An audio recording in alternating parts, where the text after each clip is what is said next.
নবনীরদনিন্দিত কান্তিধারম রসসাগর নাগর ভূপবরং।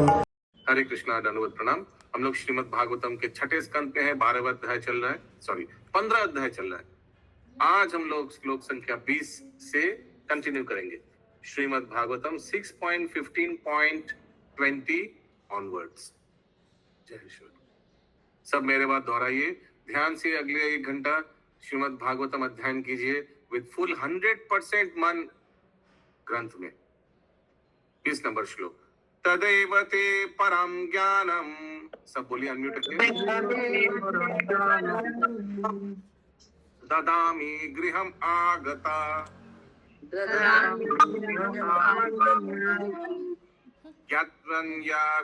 यत्वन्याभिनिवेशं ते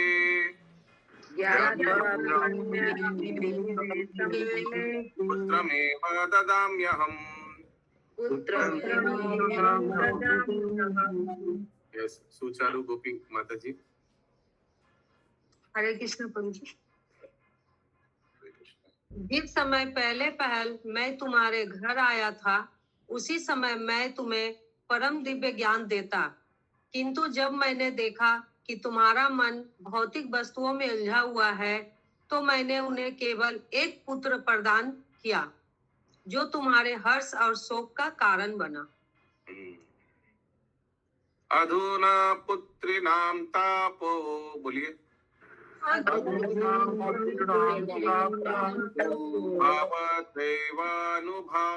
भावदैवानुभूयते एवं दारगृहा रायो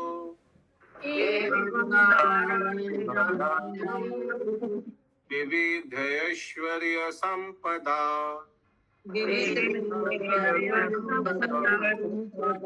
सप्तदायश्च विषायस् कालराज्य विभूतया मयि राज्यं बलं कासो कोसो वित्तमात्य शुरिच जना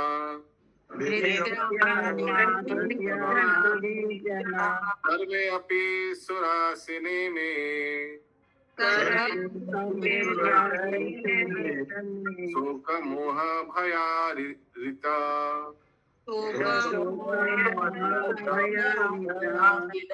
गंधर्व नागरा प्राप्य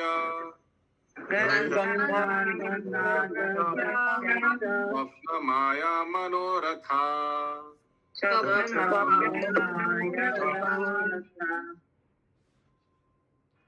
हे राजन, अब तुम्हें ऐसे व्यक्ति के कष्ट का वास्तविक अनुभव हो रहा है, जिसके पुत्र तथा पुत्रियां होते हैं। हे सूरसेन देश के राजा, मनुष्य के पत्नी, घर, राज्य का ऐश्वर्य, अन्य संपत्ति तथा इंद्रियानुभूति के विषय, ये सब इस बात में एक से है कि वे अनित्य है। राज्य, सैन्य शक्ति, कोष, सेवक, मंत्री, मित्र तथा संबंधी, ये सभी भय, मोह, शोक तथा कष्ट के कारण है। ये गंधर्व नगर की भांति है, जिसे जंगल के बीच स्थित समझा जाता है, किंतु जिसका अस्तित्व नहीं होता। चूंकि ये सब वस्तुएं अनित्य है, अतः ये मोह, स्वप्न तथा मनोरथ से श्रेष्ठ नहीं है। ये गंधर्व नगर एक कोई मरीचिका जैसा लग रहा है, तो वैसे ये संसार है। तात्पर्य, इस श्लोक में भौतिक संसार का बंधन वर्णित है। इस भौतिक संसार में जीवात्मा के पास अनेक वस्तुएं होती हैं, यथा भौतिक शरीर, संतान, पत्नी इत्यादि। देहपात्य कलत्रिदिषु। मनुष्य ऐसा सोच सकता है कि ये उसे सुरक्षा प्रदान करेगी, किंतु ऐसा असंभव है। इतना सब होते हुए भी आत्मा को वर्तमान स्थिति का परित्याग करके दूसरी स्थिति ग्रहण करनी होती है। अगली स्थिति, मनुष्य का ये सब कुछ रहने के बावजूद मनुष्य को वजह से क्या लगता है उनको कि ये सब हमको सुख प्रदान करेगा। हम लोग जीवन में कितना कष्ट भोग करते हैं, सब कुछ रहने के बावजूद हम लोग को लगता है ये हो जाएगा, ये मिल जाएगा तो सब कुछ मिल जाएगा, ये हो जाएगा तो सब कुछ ठीक हो जाएगा, लेकिन वो कभी आता ही नहीं। आइए और हमारे स्टॉल से भगवत गीता लीजिए, ये सभी दुख का समाधान का कारण है। हरे कृष्णा हरे कृष्णा। पति भागवत गीता के साथ एक 500 श्लोकों का सीडी और एक कैलेंडर बिना मूल्य। बस ये बिना मूल्य सुन के सब धोती उठाकर एकदम भागा, क्या बिना मूल्य दीजिए कैलेंडर फ्री, वो सीडी फ्री। अच्छा ठीक है, हाँ आगे। अगली स्थिति प्रतिकूल हो सकती है, किंतु यदि अनुकूल भी रहे तो भी इसे उसका परित्याग करके दूसरा शरीर ग्रहण करना होगा। इस प्रकार इस भौतिक जगत में उसके दुखों का क्रम टूटता नहीं है। किसी भी बुद्धिमान व्यक्ति को यह भली भांति समझना चाहिए कि इन वस्तुओं से वह कभी सुखी नहीं रह सकता। मनुष्य को चाहिए कि अपने आध्यात्मिक स्वरूप में स्थिर कर भक्त के रूप में पूर्ण पुरुषोत्तम भगवान की सदा सर्वदा सेवा करे। अंगिरा मुनि तथा श्री नारद मुनि ने महाराज चित्रकेतु को यही उपदेश दिया। हरे कृष्ण। दृश्यमान विनार्थेन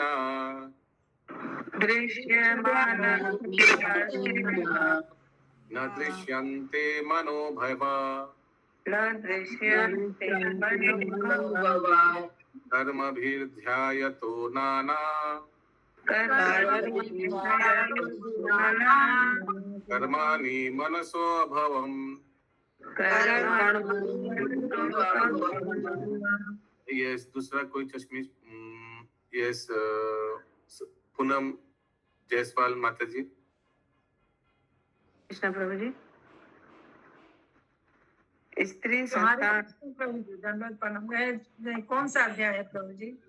ये 6:15-24 6:15-24। बोलिए। स्त्री संतान तथा संपत्ति जैसे दृश्य वस्तुएं स्वप्न एवं मनोरथ के तुल्य है। वास्तव में हम जो कुछ देखते हैं उसका स्थायी अस्तित्व नहीं होता है। वे कभी दिखती है तो कभी नहीं। अपने पूर्व कर्मों के अनुसार हम मनोरथ का सृजन करते हैं और इन्हीं के कारण हम आगे कार्य करते हैं। तात्पर्य प्रत्येक भौतिक वस्तु मानसिक कल्पना मनोरथ है, क्योंकि वह कभी दिखती है और कभी नहीं। रात्रि में स्वप्न में हमें बाघ तथा सर्प दिखते हैं। वे सचमुच उपस्थित नहीं रहते, किंतु हम स्वप्न में देखी उन वस्तुओं से भयभीत होते हैं, क्योंकि उनसे हम प्रभावित होते हैं। हर भौतिक पदार्थ एक स्वप्न की भांति है, क्योंकि वास्तव में उनका स्थायी अस्तित्व नहीं होता है। श्री विश्वनाथ चक्रवर्ती ठाकुर ने अपने भाष्य में इसका अर्थ इस प्रकार लिखा है। अर्थेन व्याघ्र संपर्दिना विनेव दृश्यमाना न स्वप्न भंगे सति न दृश्यन्ते तद एवं दारायो अस्त्वत्व वास्तव वस्तुतो भूतः स्वप्नदायो अवस्तुतो भूतश्च सर्वे मनोभावा मनोवासना जयन्तो वासना मनोभावः। रात्रि में स्वप्न में बाघ तथा सर्प देखे जाते हैं, किंतु जो ही स्वप्न भंग होता है तो उनका अस्तित्व नहीं रह जाता है। इसी प्रकार यह भौतिक जगत भी हमारे मनोरथों के सृष्टि है। हम इस जगत में भौतिक साधनों का उपभोग करने आए हैं और अपने मनोरथों के द्वारा हम भोग के अनेक वस्तुएं ढूंढ लेते हैं, क्योंकि हमारा मन इन भौतिक वस्तुओं में निरंतर मग्न होता चला जाता है। यही कारण है कि हमें विविध शरीर धारण करने पड़ते हैं। अपने मनोरथों के अनुसार हम नाना प्रकार की सफलताओं की इच्छा करते हुए अनेक प्रकार से कार्य करते रहते हैं और पूर्ण पुरुषोत्तम भगवान के आदेश तथा प्रकृति के द्वारा हमें मनोवांछित फल प्राप्त होता है। कर्मणा देव नेत्रण।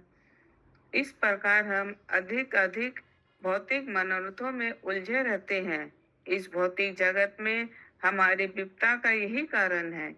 एक प्रकार के कार्य से हम दूसरे कार्य पैदा करते हैं और ये सब हमारे मनोरथों के प्रतिफल हैं। हरे कृष्ण। एक चीज करते हैं, फिर दूसरा चीज, फिर तीसरा चीज। ये आप लोग का वो क्या एक ड्रामा था, बिल्ली का संसार ना धोती का संसार, ऐसे कुछ, किसी को याद है? बहुत फेमस ड्रामा था। ये एक चीज को ठीक करने गया तो उसके लिए दूसरा चीज करना पड़ा, फिर तीसरा चीज करना पड़ा। एक साधु था, वो साधु क्या करता था? बिल्ली चूहा धोती खा लेता था। चूहा से बिल्ली, बिल्ली से कुत्ता, कुत्ता से फिर वो कुछ हुआ ना कि चूहा दूध पी लेता था या चूहा धोती काट देता था, ऐसे कुछ। तो चूहा भगाने के लिए बिल्ली रखा। चूहा गीता बुक काट देता था। उस दिन मंडे क्लास में माता जी बताए थे स्टोरी। और चूहा को भगाने के लिए बिल्ली पाले और फिर बिल्ली को भगाने के लिए कुत्ता पाले। गाय बिल्ली को दूध पिलाने के लिए गाय। हाँ, गाय दूध पिलाने के लिए गाय पाले और गाय के लेकर के फिर गोबर हो गया। पूरे जगह गोबर ही गोबर हो गया, ये सब हो गया, लेकिन गीता का पठन नहीं होता। गीता का कोई बोला। तो ये लोगों को लगता है कि वो दूसरा है प्रभु जी, वो स्टोरी दूसरा है। बिल्ली से फिर कुत्ता, फिर वो बाघ रखे तो बाघ फिर उसको खाने आ गया, तो फिर उसको चूहा ही बना दिया। तो मेन चीज यही है कि साधु सोच रहा है कि ये करेगा तो ठीक हो जाएगा, फिर उसको बचाने के लिए दूसरा कुछ किया, फिर उसको ठीक कराने के लिए दूसरा कुछ, ऐसे करके कोलैटरल डैमेज होते गए। तो ये सब मेंटल कॉन्कॉक्शन है, भौतिक चीजों में उलझने से ऐसे ही होता है। वही श्लोक प्रभुपाद बता रहे। अगला श्लोक 25 नंबर। तो ये सब ज्ञान कौन किसको दे रहा है? अंगिरा मुनि और नारद मुनि चित्रकेतु महाराज को। 25 नंबर श्लोक। अयम ही देहिनो देहो, बोलिए सब। द्रव्य ज्ञान क्रियात्मका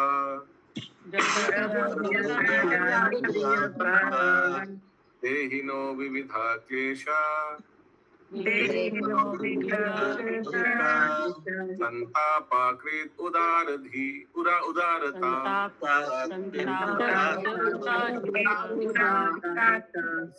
गायत्री राधिका माता जी, अनुवाद। हरे कृष्ण प्रभु, हमको बोल रहे थे। एक ही गायत्री राधिका माता जी क्लास में। हरे कृष्ण प्रभु जी का। देह आत्मबुद्धि के कारण सुनाई ठीक हो रहा है प्रभु जी? आवाज ठीक आ रहा है? देह आत्मबुद्धि के कारण जीवात्मा अपने शरीर में जो भौतिक तत्वों, 5 ज्ञान इंद्रियों तथा मन समेत 5 कर्मेंद्रियों का सपुंज है, मग्न रहता है। मन के कारण जीवात्मा को 3 प्रकार के आदि भौतिक, आदि दैविक तथा आध्यात्मिक ताप सहने पड़ते हैं। अतः यह शरीर समस्त दुखों का मूल है। तात्पर्य पंचम स्कंद 5.5.4 में ऋषभ देव ने अपने पुत्रों को उपदेश देते हुए कहा है, असनाना अपि कलेश दास देह अनित्य हो। सेकंड वाला ट्यून पढ़िए। याद नहीं। आसन अपि क्लेश दास देह। आगे। अनित्य होते हुए भी यह शरीर के समस्त दुखों का कारण, जैसा कि पिछले श्लोक में बताया जा चुका है। संपूर्ण भौतिक सृष्टि मनोरथ पर आधारित है। मन कभी कभी हमें सोचने के लिए प्रेरित करता है कि यदि हम एक वाहन, कार खरीद ले तो हम भौतिक तत्वों का यथा पृथ्वी, जल, वायु तथा अग्नि का, लोहे, प्लास्टिक तथा पेट्रोल आदि के मिले जुले रूप से सुखों उपभोग कर सकते हैं। 5 भौतिक तत्वों, पंचभूत तथा आंख, कान और जीहा आदि 5 ज्ञानेंद्रियों एवं 5 कर्मेंद्रियों तथा हाथ और पांव के बल पर कार्य करने के कारण हम भौतिक स्थिति प्राप्त करने में उलझ जाते हैं। इस प्रकार हमें तत्त्रय, आध्यात्मिक, अधिदैविक तथा अधिक भौतिक सहने होते हैं। मन केंद्र बिंदु है, क्योंकि उसी से सारी वस्तुएं उत्पन्न होती है। जो ही वह भौतिक वस्तु मिल जाती है तो मन पर उसका प्रभाव पड़ता है और हम कष्ट पाते हैं। उदाहरणार्थ 5 तत्वों, 5 ज्ञानेंद्रिय तथा 5 कर्मेंद्रिय के बल पर हम एक बहुत सुंदर कार बनाते हैं, किंतु जब किसी दुर्घटना में वह कार नष्ट हो जाती है तो मन को पीड़ा पहुंचती है, जिसके माध्यम से जीवात्मा को कष्ट होता है। तथ्य तो यह है कि जीवात्मा मन के साथ गांठ करके भौतिक स्थिति उत्पन्न करता है। चूंकि पदार्थ विनाशशील है, अतः भौतिक स्थिति के कारण जीवात्मा कष्ट भोगता है। अन्यथा जीवात्मा समस्त प्रकार से सभी भौतिक स्थितियों से विरक्त है। जब मनुष्य ब्रह्म पद को प्राप्त होता है, जो आध्यात्मिक जीवन का सत्य है, तो उसे अच्छी तरह पता रहता है कि वह आत्मा है, अहम ब्रह्म अस्मि, अतः उसे शोक या गर्व प्रभावित नहीं करते। भगवान ने भगवत गीता 18.54 में कहा है, ब्रह्मभूत प्रसन्न आत्मा न सोचती न कांक्षति। जो इस प्रकार दिव्य पद पर स्थित होता है, उसे तत्काल परम ब्रह्म की अनुभूति होती है और पूर्ण रूपे न प्रसन्न हो जाता है। वह न शोक करता है, न किसी वस्तु की इच्छा रखता है। अन्यत्र उन्होंने भगवत गीता 15.7 में ही कहा है, ममैवास जीव लोके जीवा भूता सनातना मना षष्ठ इंद्रियाणि प्रकृति स्थाने कर्षति। इस बद्ध जगत में जीवात्माएं मेरे ही शाश्वत भिन्न अंश है। बद्ध दशा के कारण वे मन समेत 6 इंद्रियों के साथ घोर संघर्ष कर रही है। जीवात्मा निस्संदेह भगवान का अंश रूप है और भौतिक स्थितियों से प्रभावित नहीं होता, किंतु मन प्रभावित होता है। अतः इंद्रियां प्रभावित होती है और जीवात्मा इस जगत में अपने अस्तित्व के लिए संघर्ष करता रहता है। हरे कृष्ण। किसी का कोई प्रश्न है? तस्मात् स्वथेन मानसा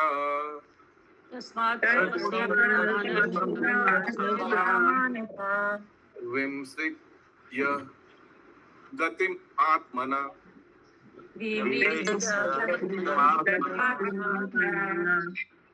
द्वैते दुरुवार्था विश्रम्भम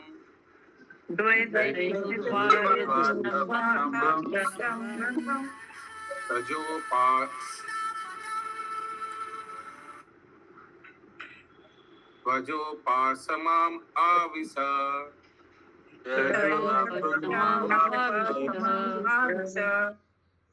यस, और कोई पढ़ना चाहेंगे? यस, सुमना गौरंगी माता जी।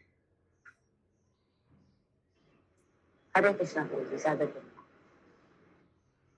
अतः हे चित्रकेतु, बोलिए। आत्मा की स्थिति पर ठीक से विचार करो, अर्थात यह समझने का प्रयत्न करो कि तुम कौन हो, शरीर, मन या आत्मा। यह विचार करो कि तुम कहाँ से आए हो, यह शरीर छोड़कर कहाँ जाओगे और तुम भौतिक शोक के वश में क्यों हो। इस प्रकार तुम अपनी वास्तविक स्थिति जानने का यत्न करो, तभी तुम अनावश्यक आसक्ति से छुटकारा पा सकोगे। तब तुम इस विश्वास का भी परित्याग कर सकोगे कि यह भौतिक जगत या अन्य कोई वस्तु जिसका श्री कृष्ण की सेवा से सीधा संबंध नहीं है, शाश्वत है। इस तरह तुम्हें शांति प्राप्त हो सकेगी। तात्पर्य, वास्तव में कृष्ण भावना अमृत आंदोलन मानव समाज को गंभीर बनाने का यत्न कर रहा है। दिग्भ्रमित सभ्यता के कारण सभी मनुष्य भौतिकता में उसी प्रकार घुस रहे हैं जैसे कुत्ते तथा बिल्लियां। वे सभी प्रकार के कुसित तथा पापपूर्ण कर्म करके अधिकाधिक उलझते जा रहे हैं। कृष्ण भावना अमृत आंदोलन में आत्म साक्षात्कार सम्मिलित है, क्योंकि इसमें सबसे पहले भगवान श्री कृष्ण द्वारा निर्देशित होकर पहले यह समझना होता है कि वह शरीर नहीं वरन शरीर का स्वामी है। जब यह सीधी सी बात समझ में आ जाती है तो वह जीवन लक्ष्य की ओर स्वतः अग्रसर हो सकता है। वैसे दिया हुआ है ना, भगवत गीता में सीक्वेंस में दिया है। चैप्टर 2 में आत्मा के बारे में दिया है, वो पढ़ के हम लोग पहले आत्म तत्व ज्ञान हो जाते हैं, सेल्फ रियलाइज्ड हो जाते हैं ना, कि हम शरीर नहीं, हम आत्मा है। फिर आगे भगवान बताते हैं कि मैं तो दो चीज, हम शरीर नहीं, हम आत्मा है। दूसरा क्या है, हम भगवान के अंश है। तीसरा, हमारा कर्तव्य क्या है, भगवान का सेवा करना।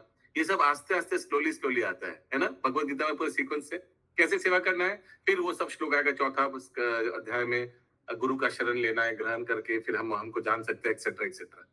सो वही बता रहे हैं श्रील प्रभुपाद। पहले तो सेल्फ रियलाइज्ड होना जरूरी है। आगे,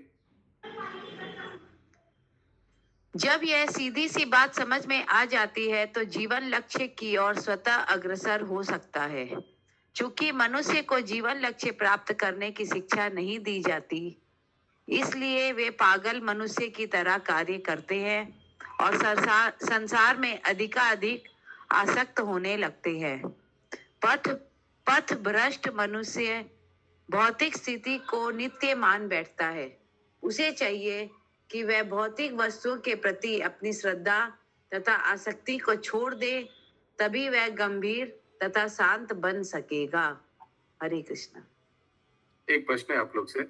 सोचिए, अगर किसी व्यक्ति को बेसिक नॉलेज मालूम नहीं है भगवत गीता का कि हम आत्मा है, हम शरीर नहीं है, और सोचिए कोई व्यक्ति, कोई भक्त शारीरिक स्थिति में है और ये शरीर और आत्मा का तत्व अच्छा से मालूम नहीं है, लेकिन आगे वाला तत्व मालूम है कि हम भगवान के दास है, भगवान को सेवा करना चाहिए, एक्सेट्रा। तो आगे उनके जीवन में क्या प्रॉब्लम आ सकता है? प्रश्न समझ में है? कोई अगर सेल्फ रियलाइज नहीं है, आत्म तत्व ज्ञान नहीं हुआ है, लेकिन आगे वाला चीज हो गया है, वो मालूम पड़ा कि भगवान का सेवा करना है, भगवान का हम दास है, एक्सेट्रा एक्सेट्रा, लेकिन ये मालूम नहीं कि हम शरीर नहीं है, शारीरिक स्थिति में है, तो क्या हो सकता है प्रॉब्लम?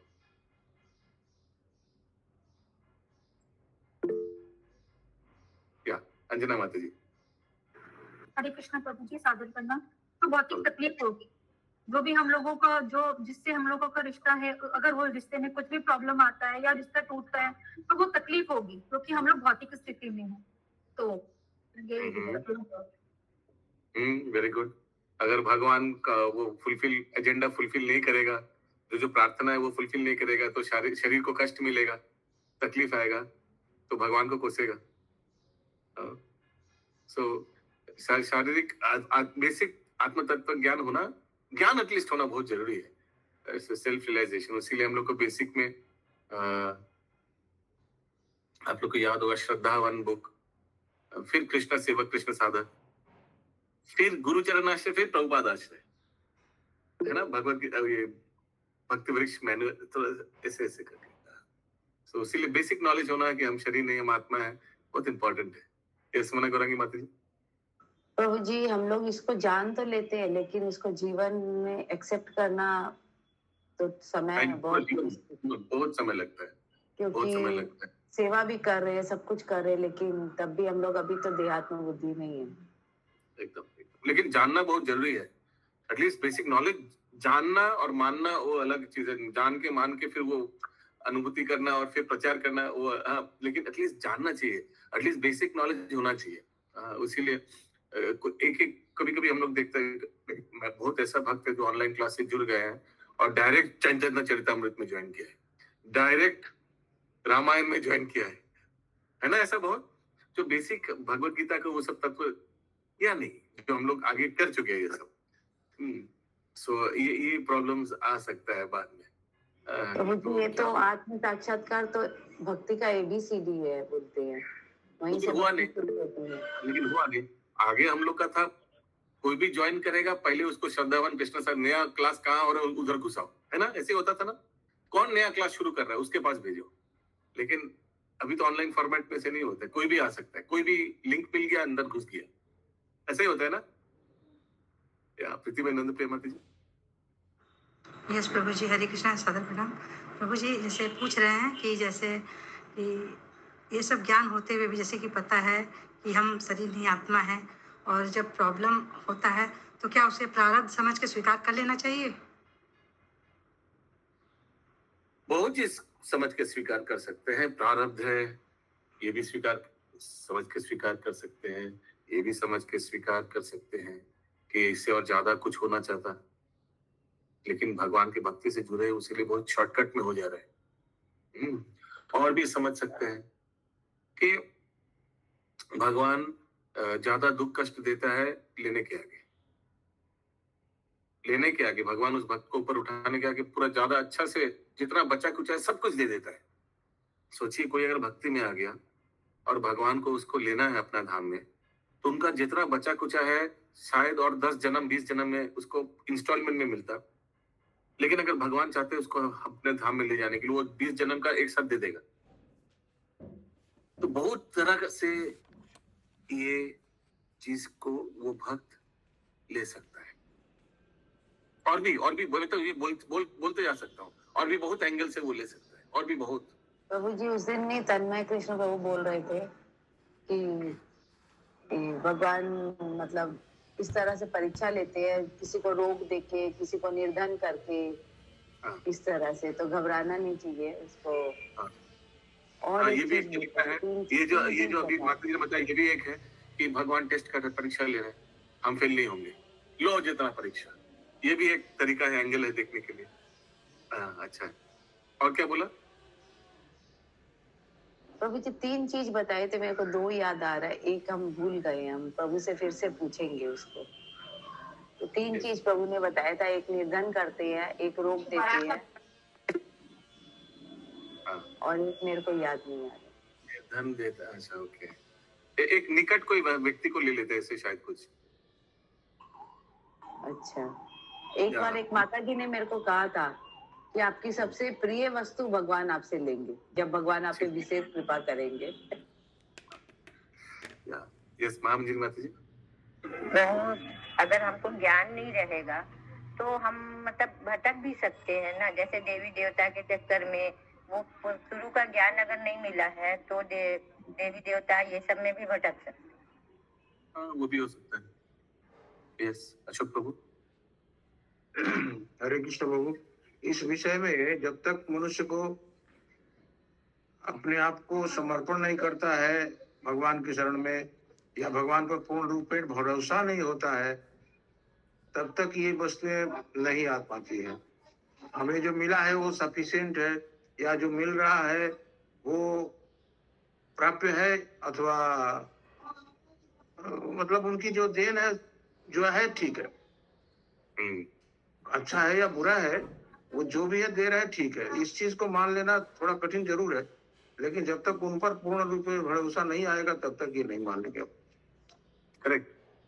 यस महामंकुर पनी माता जी। हरे कृष्णा प्रभु जी, इस परीक्षा में तो हम इतना टूट जाते हैं कि संभलने में बहुत टाइम लग जाता है। उसीलिए फाउंडेशन बहुत इम्पोर्टेंट है। हाँ, तो समझ में बहुत टाइम लगता है, लेकिन ऐसा बहुत भक्त हैं कठिन परिस्थिति में भी ठंडा रहता है। परम पूज्य जयप्रकाश स्वामी गुरु महाराज, माय गुडनेस, क्या उनका शरीर का हालत, सोचिए अगर उनका जैसा शरीर का हालत हम लोग में सचमुच अगर आज आ जाए, क्या हम ऑनलाइन क्लास करा पाएंगे? दूसरी तो दूर की बात, तो महाराज प्रचार कर रहे घूम के, कुछ नहीं कर पाएंगे, लेटे रहेंगे और कोसते रहेंगे भगवान को। तो ये अलग अलग व्यक्ति के ऊपर डिपेंड करता है, अपना स्तर के ऊपर, अपना चेतना के स्तर के ऊपर डिपेंड करता है। अपने तकदीर को कोसते रहेंगे। हाँ, महाराज कितना उत्साह के साथ प्रचार करते हैं। परिक्रमा में हर एक ग्रुप का खबर ले रहे हैं, कौन कहाँ है।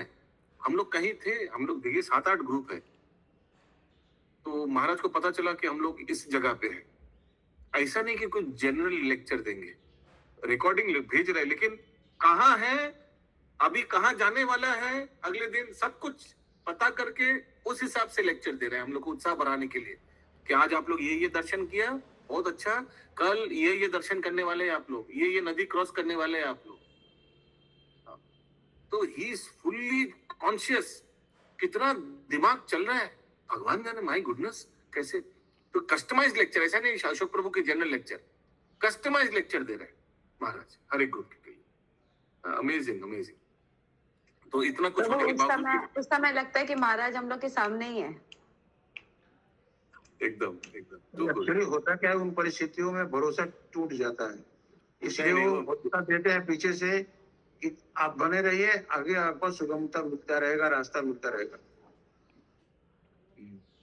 यस, निर्मला माता जी। हरे कृष्णा प्रभु जी, हम लोग भी जहाँ रहते थे महाराज जी का ऑनलाइन लेक्चर आता था। मतलब उस समय उस जगह से रिलेटेड या फिर जो बीत चुका है या जो आने वाला है। पहली बार मैंने आवाज सुनी ना, मेरे को लगा कि गुरु महाराज आ गए, मैं एकदम शॉक्ड हो गई। तो दूसरी माता जी बोली बैठ जाइए, रिकॉर्डेड लेक्चर है। ये हुआ था मेरे साथ। प्रभु मेरा प्रश्न अनुवाद से था। अनुवाद का जो लास्ट लाइन है ना, तब तुम इस विश्वास का भी परित्याग कर सकोगे कि ये भौतिक जगत या अन्य कोई वस्तु जिसका श्री कृष्ण की सेवा से सीधा संबंध नहीं है, शाश्वत है। तो वस्तु कैसे शाश्वत होगी अगर उसका वस्तु का कृष्ण भगवान से संबंध नहीं है? तो तात्पर्य का लास्ट लाइन नहीं, अनुवाद का लास्ट लाइन। अनुवाद का okay. Try to understand your real position in this way, and then you will be able to give up your uncertain attachment. Consider where you have come from, where you are going after giving up this body, and why you are under the control of material lamentation. Try to understand your real position in this way, and then you will be able to give up your unnecessary attachment. You will also be able to give up the belief that this material world or anything not directly in touch with service to Krishna is eternal. Thus, you will obtain peace. You will also understand, you will also be able to give up the belief that this material world or anything not directly in touch with the service to Krishna is eternal. हाँ, तो उल्टा करके लिखा है माता जी। ये sentence को ठीक से पढ़िए, ये उल्टा करके लिखा है कि ये आपको लगेगा कि इन शॉर्ट कि ये भौतिक जगत स्थायी नहीं है, अस्थायी है, कभी भी मिट सकता है, प्रलय हो सके तो सब उड़ जाएगा। स्थायी सिर्फ भगवान के धाम है। ठीक से पढ़ के देखिए, अभी पढ़िए आप पढ़िए हिंदी वाले में, हिंदी वाला पढ़िए। हिंदी वाला है, हिंदी वाले में एक्चुअली शाश्वत लास्ट में है ना, तो कोरिलेट नहीं हो पा रहा है।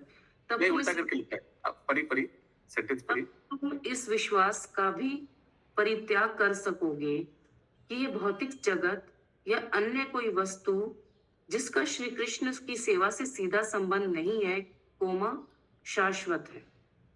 हाँ, तो उसको आप त्याग कर पाओगे, उस कथा को आप त्याग कर पाओगे, यानी उस कथा को आप विश्वास हो जाएगा कि ये भौतिक जगत शाश्वत नहीं है। जो भी चीज कृष्ण से संबंधित नहीं है वो शाश्वत नहीं है। शाश्वत क्या है? भगवान से संबंधित। अच्छा, मतलब भगवान के धाम के लिए लिखा है शाश्वत शब्द। हाँ जी, जैसे लिखा है ना शाश्वत है, ये भगवान के लिए लिखा जा रहा है, भौतिक के लिए नहीं लिखा जा रहा है। इसका मतलब तो यही हुआ। नहीं, शाश्वत ये आप बिलीव करोगे कि ये भौतिक जगह शाश्वत है, इसको परित्याग करोगे। परित्याग से शुरू हो रहा है, तो इसको क्या नेगेटिव से पॉजिटिव होता है। इसका मतलब यही है कि आप बिलीव करोगे कि भौतिक जड़ जगत शाश्वत नहीं है, भगवान से जुड़े हुए जो वस्तु नहीं है वो शाश्वत नहीं है। यहाँ पर डायरेक्ट और इनडायरेक्ट इंपॉर्टेंट है। अगला श्लोक 27 number. your belief, misbelief that all things will not be related to Krishna is eternal will be broken. हाँ, ये वही उल्टा करके लिखा हुआ है. हाँ बोलिए, और कोई कुछ पूछ रहे थे? पर हो गया प्रभु इसका. हाँ, तात्पर्य हो गया ना इसका?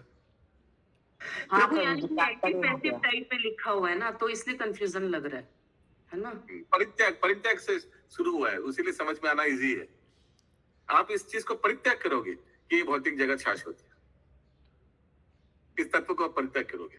भक्ति माने के बाद तो परित्याग होता है कि मालूम पड़ता है ये भौतिक जगत शाश्वत नहीं है. कभी भी प्रलय हो सकता है, कभी भी खत्म हो सकता है. पदम पदम यद विपदाम न तेषाम. 27 नंबर श्लोक. तो इतना कुछ कौन बोल रहा था? नारद मुनि नहीं, अंगिरा मुनि बता रहे थे चित्रकेतु को. अभी नारद मुनि भी कुछ बताएंगे. ठीक है अशोक प्रभु, सब बोलिए, सब बोलिए. श्री नारद उवाच. श्री नारद उवाच. एतामन्थोपनिषदाम्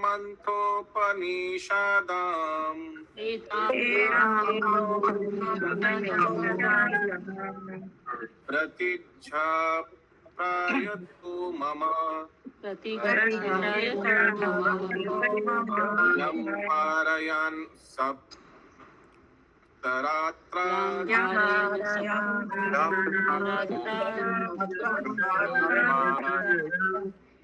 द्रष्टा संकर्षणं विभुम्.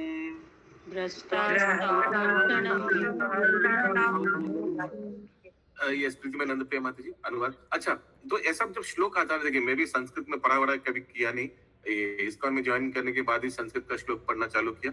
लेकिन मैं एक सीक्रेट देखा कि जब आप कठिन से कठिन संस्कृत श्लोक स्लोली पढ़िएगा ना, तो प्रोनाउंसिएशन ठीक होगा. हड़बड़ी करिएगा तो गड़बड़ होगा. जैसे अभी पूनम जायसवाल माता जी पिछले श्लोक में, नहीं पिछले 1-2 श्लोक के आगे बहुत लंबा था ना, वो विश्वनाथ चक्रवर्ती ठाकुर ने ये लिखा है, था ना लंबा, पूरा संस्कृत में था. वही चीज को अगर आप स्लोली पढ़ते ना, बहुत आनंद आता. आपको आनंद भी आता, समझ भी आता. वो सब आने से हम लोग क्या करते हैं, फटाफट पढ़ के खत्म करो उसको, बाप रे बाप भागो इससे. ऐसे होता है यूजुअली. लंबा होने से प्रभु जो लय होता है, लय फिक्स नहीं होता कि कौन से लय में आएगा. लेकिन स्लोली पढ़ने से ना उसका मीनिंग भी समझ में आता है. ये मैं बोलना चाह रहा हूँ. ये सब श्लोक आएगा तो स्लोली पढ़िए. हड़बड़ी करिएगा तो गड़बड़ी होगा. ये जो मैंने पढ़ा ना श्री नारद उवाच, ये मैं फटाफट पढ़ने जाऊं, उल्टा पुल्टा उच्चारण कर दूंगा. अनुवाद बोलिए. अनुवाद.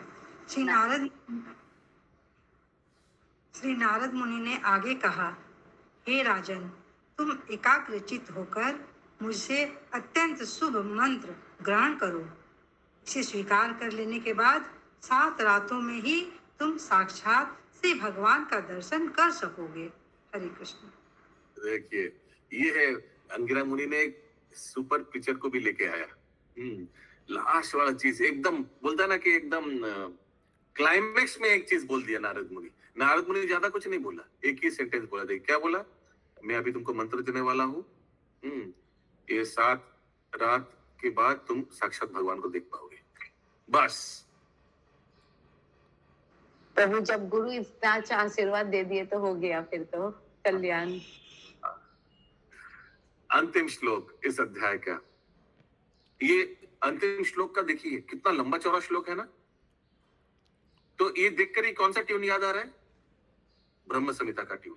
टा टा टा टा टा टा टा टा टा टा टा टा यत्पादमूलम् उपसृत्य नरेंद्र पूर्वे. बोलिए.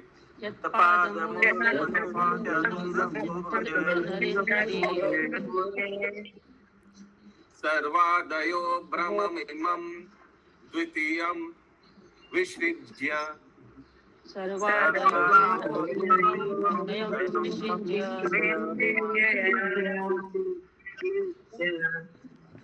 साध्यस्तदीयमतुलानधिकं महित्वम्.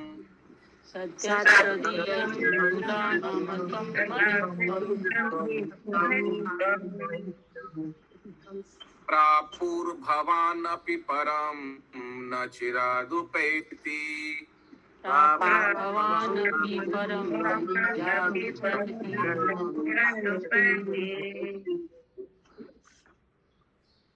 अनुवाद। हे राजन, प्राचीन काल में शिव तथा अन्य देवताओं ने भगवान संकर्षण के चरणार बिंद की शरण ली थी। इस प्रकार वे द्वैत मोह से तुरंत मुक्त हो गए और उन्होंने हरि बोल। कौन सा, किसका शरण लिया था? भगवान शंकर का। अभी याद आ रहा है, वृत्रासुर बार बार प्रार्थना में बोल रहा था, मैं भगवान शंकर का शरण ग्रहण करूंगा, जल्दी मुझे मारो, मारो मुझे इंद्र, मारो, मैं भगवान शंकर का शरण। संकर्षण क्यों? देखिए यही कनेक्शन है। चित्रकेतु को क्या बोला था, कौन सा मंत्र, किसका शरण ग्रहण? संकर्षण भगवान का शरण ग्रहण। फिर से बोलिए, स्टार्ट करिए फिर से। हे राजन, प्राचीन काल में शिव तथा अन्य देवताओं ने भगवान संकर्षण के चरणार बिंद की शरण ली थी। इसी प्रकार वे द्वैत मोह से तुरंत मुक्त हो गए और उन्होंने आध्यात्मिक जीवन में अद्वितीय तथा अलंघ्य यश प्राप्त किया। तुम शीघ्र ठीक वैसा ही पद प्राप्त करोगे। यस निर्गुणान लमड़ी माती लास्ट में पढ़िए क्या लिखा है इस तरह। थैंक यू प्रभु जी। इस प्रकार श्रीमद् भागवत के छठे स्कंद के अंतर्गत नारद तथा अंगीरा द्वारा राजा चित्रकेतु को उपदेश नामक 15वें अध्याय के भक्ति वेदांत तात्पर्य पूर्ण हुए। जगत गुरु श्रील प्रभुपाद की जय।